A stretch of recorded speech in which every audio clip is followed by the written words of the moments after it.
So premium bonds, are they still the way to savings victory, or are they losing and heading towards relegation? As expected, NS&I dropped the news that rates are falling again for premium bonds, this time from 4% to 3.8% in April 2025. So, is it time to ditch those premium bonds and seek a better return, or is there still a reason to keep holding onto them? If you're a fellow premium bond holder, then we need to brace ourselves for déjà vu. NS&I have announced another cut to their prize fund rate, which is set to take effect in April 2025 draw. Déjà vu.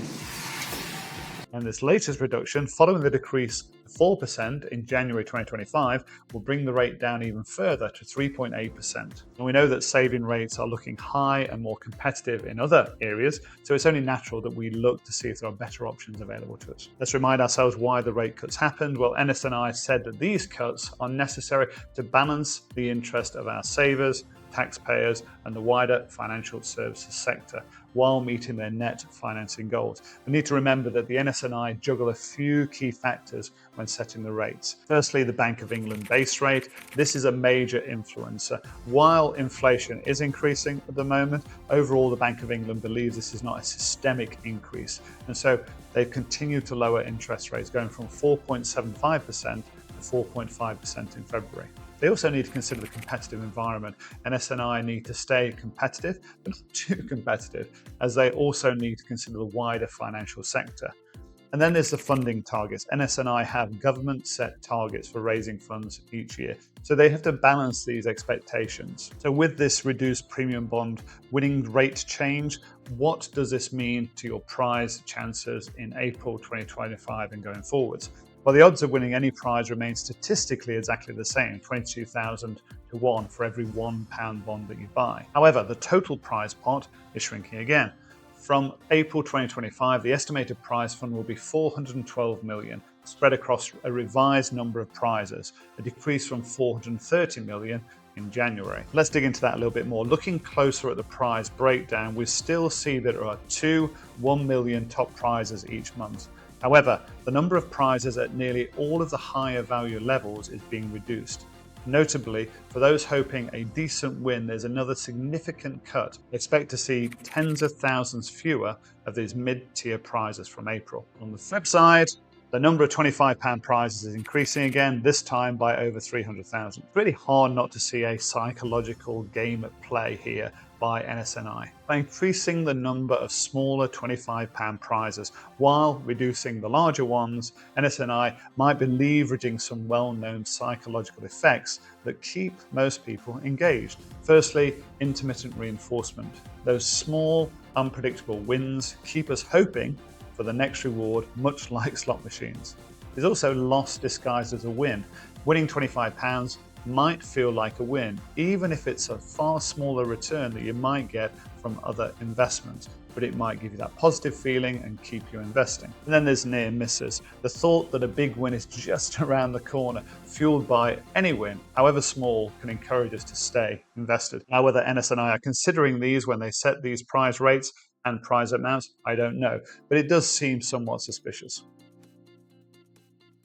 So let's look at the other options available to us other than premium bonds. So are premium bonds still a smart move for us? Let's check out the competition. In moneysavingsexpert.com, we can see that the current Easy Access Cash ISA is offering around 5.18% and the standard Easy Access Savings Account about 4.85%. These offer guaranteed returns and they give the FSCS protection of £85,000. This is in quite a contrast to the more lottery-style winnings for premium bonds. So why don't we take a look at the tax conundrum?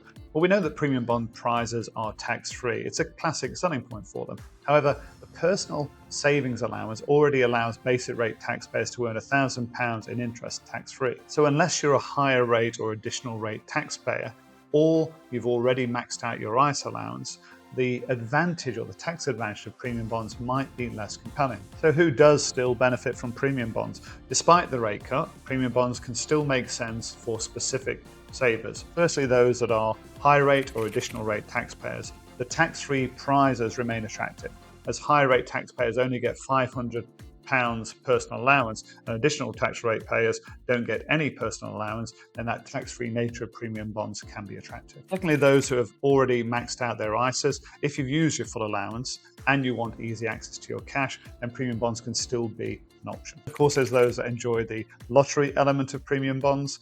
For some, that chance of winning that big prize, however slim, adds to the element of fund to savings. So what's the verdict? Do we ditch or keep? Well, of course, the answer is personal. It depends on your investment and savings strategy. But if you need guaranteed returns, you probably should consider switching to a high interest savings account or a cash ISA for those predictable returns. If you're after tax efficiency, as in you're a higher rate taxpayer or additional rate taxpayer, or you've maxed out your ISAs, premium bonds might still be a reasonable option, especially if you value the chance of a larger prize and you need quick access to that money. So what's my personal strategy with premium bonds? Well, as a high rate taxpayer, I still see value in premium bonds, particularly as part of my bucket one assets, which are low volatile, they've got capital preservation capability, and they're safe and easy to access. If you get the average winning rate, you can hopefully beat inflation with premium bonds. However, with this latest cut, I will be reevaluating their place in my portfolio before the April draw, comparing them against money market funds, because I hold quite a significant proportion of my bucket one assets in money market funds, which have performed well over time. I'll also compare them to gilts, especially low coupon gilts. So what are your thoughts on the latest premium bond rate cut? Will they still remain part of your winning savings team, or will they be relegated? It would be great to hear your thoughts on what you're going to do with premium bonds, and please like and subscribe and share with others who might find some interest in this video. Thanks for watching.